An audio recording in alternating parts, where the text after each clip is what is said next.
दोस्तों आज के इस वीडियो में मैं आपके साथ दो स्टोरी शेयर करने वाला हूं और मेरा यकीन करना ये दोनों स्टोरी सुनने के बाद आप एक बात अच्छे से जान जाओगे कि उम्मीद मरते दम तक नहीं छोड़नी चाहिए। दोस्तों बात है 1950 की, जब हार्वर्ड यूनिवर्सिटी के एक बहुत ही बड़े साइंटिस्ट कर्ट ने चूहों पर एक अजीबोगरीब एक्सपेरिमेंट किया। कर्ट ने एक जार को पानी से भर दिया और उसमें एक चूहे को फेंक दिया। पानी से भरे जार में गिरते ही चूहा हड़बड़ाने लगा, जार से बाहर निकलने के लिए जोर लगाने लगा। करीब 15 मिनट तक फड़फड़ाने के बाद चूहे ने हार मान ली और वह उस जार में डूब गया। कर्ट ने इस बार अपने एक्सपेरिमेंट में थोड़ा सा बदलाव किया। उसने एक चूहे को फिर से पानी से भरे जार में डाल दिया। चूहा जार से बाहर आने के लिए जोर लगाने लगा। जिस समय चूहे ने जोर लगाना बंद कर दिया और जब वह डूबने ही वाला था, उसी समय कर्ट ने उस चूहे को मौत के मुंह से बाहर निकाल लिया। कर्ट ने चूहे को ठीक उसी टाइम जार से बाहर निकाल लिया जब वह डूबने की कगार पर था। चूहे को बाहर निकालकर कर्ट ने उसे सहलाया, कुछ देर के लिए उसे जार से दूर रखा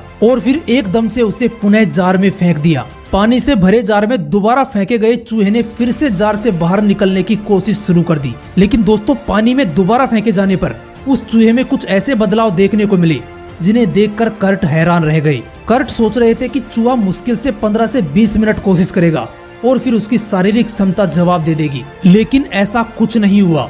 चूहा जार में तैरता रहा, जीवन बचाने के लिए संघर्ष करता रहा।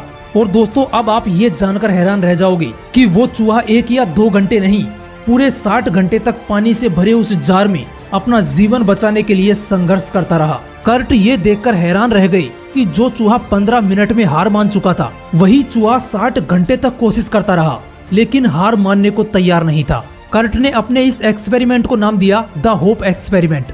दोस्तों कर्ट ने अपने एक्सपेरिमेंट का निष्कर्ष बताते हुए कहा कि जब चूहे को पहली बार जार में फेंका गया तो वह डूबने की कगार पे पहुंच गया था। उसी समय उसे मौत के मुंह से बाहर निकाल लिया गया, उसे एक नया जीवन मिल गया। उसी समय चूहे के दिमाग में एक उम्मीद ने जन्म लिया, एक आशा ने जन्म लिया। उसे महसूस हुआ कि एक हाथ उसे कठिन परिस्थितियों में बाहर निकाल सकता है। और यही वजह थी कि जब चूहे को दोबारा जार में फेंका गया तो वो इसी उम्मीद में 60 घंटों तक तैरता रहा कि एक हाथ आकर उसे डूबने से बचा लेगा।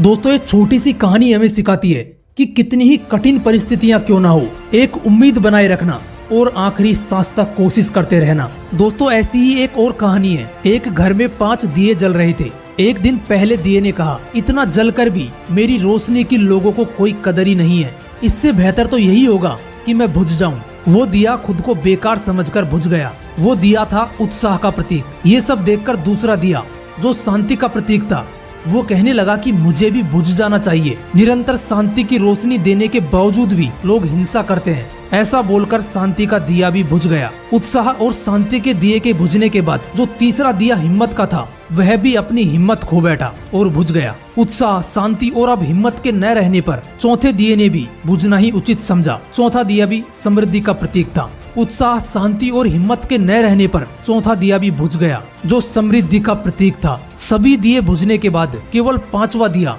अकेला ही जल रहा था। हालांकि 5वां दिया सबसे छोटा था, मगर फिर भी वो लगातार जल रहा था। तब उस घर में एक लड़के ने प्रवेश किया। उसने देखा कि उस घर में सिर्फ एक ही दिया जल रहा है, लेकिन वो 4 दिए बुझने की वजह से दुखी नहीं हुआ, बल्कि वह खुश हुआ, यह सोचकर कि कम से कम एक दिया तो जल रहा है। उसने तुरंत 5वां दिया उठाया और बाकी के 4 दिए फिर से जला दिए। दोस्तों जानते हो वो 5वां दिया कौन सा था? वो था उम्मीद का दिया। इसलिए दोस्तों अपने घर में, अपने मन में हमेशा उम्मीद का दिया जलाए रखना। चाहे सारे दिए बुझ जाएं, लेकिन उम्मीद का दिया कभी मत बुझने देना, क्योंकि ये एक ही दिया काफी है बाकी के दियों को जलाने के लिए। फिर मिलूंगा नेक्स्ट वीडियो में एक नए मोटिवेशन के साथ। जय हिंद।